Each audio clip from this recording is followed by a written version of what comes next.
Je suis la fondatrice et la présidente de la Fondation Signature. C'est une fondation familiale que j'ai créée en 2019. La Fondation Signature, elle a actuellement 4 prix.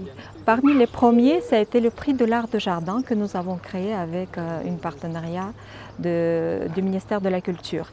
Et c'est en 2021 que j'ai fondé l'Association des Amis des Jardins Remarquables européenne, qui regroupe maintenant en effet à peu près 230 jardins labellisés, jardins remarquables en France et maintenant en Belgique. Parce que le but de cette association, promouvoir, si vous voulez, le label qui est label délivré par le ministère de la Culture, mais de la promouvoir en France et à l'étranger.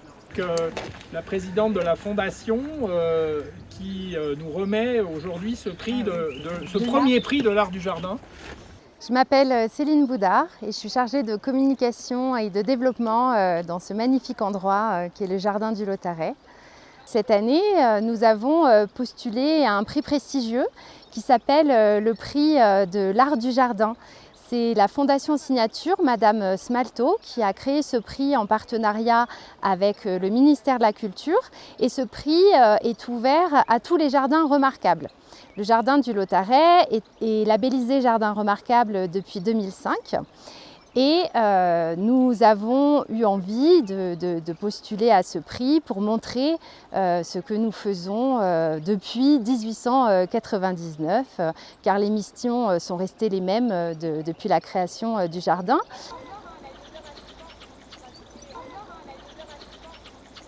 Le choix il est difficile parce que les jardins sont tous magnifiques, mais ils sont extrêmement différents.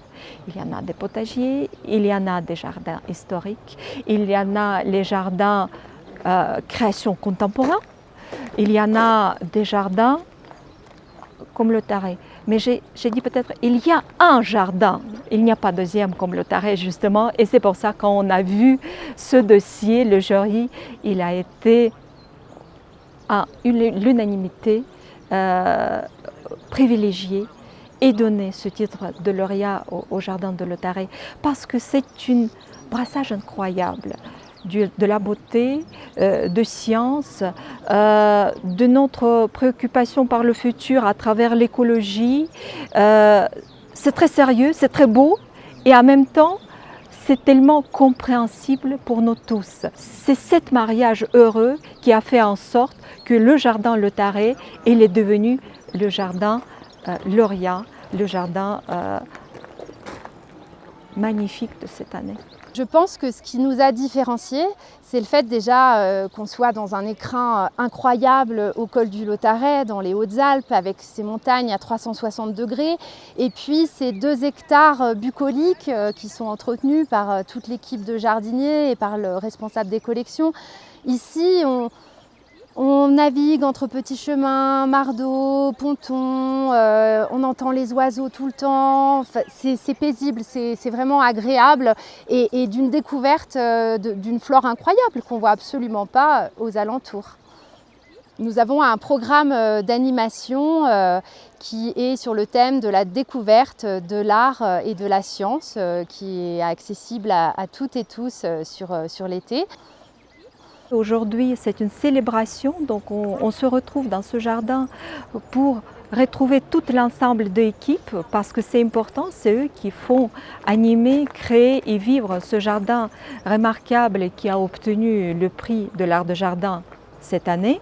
Mais la remise officielle, nous avons vécu le 15 mai à l'Opéra de Bastille parce que la Fondation Signature elle a 4 prix. Le prix de l'art de jardin, le prix des musiciens, le prix de l'art de scène de création des costumes et le prix Fabuleuse Signature donné pour les femmes artistes venues d'ailleurs et qui vivent sa vocation artistique en France. Donc l'événement de la remise qui est annuel, nous avons vécu il y a à peu près 2 mois, mais je trouve que c'est extrêmement important de venir dans les jardins, rencontrer l'équipe. C'est une magnifique rencontre aujourd'hui dans le Jardin Lautaret qui est lauréat 2024. Le gros travail des jardiniers, c'est de vous faire croire qu'ils ne sont pas intervenus. Et on va dire que le travail est réussi si on croit qu'il n'y a pas eu l'intervention de l'homme. Mais en fait, c'est un travail millimétré et très très précis, réfléchi, documenté, les plans sont faits, on sait exactement ce qu'on va faire jusqu'en 2030. Voilà, rien n'est fait au hasard au Jardin du Lautaret.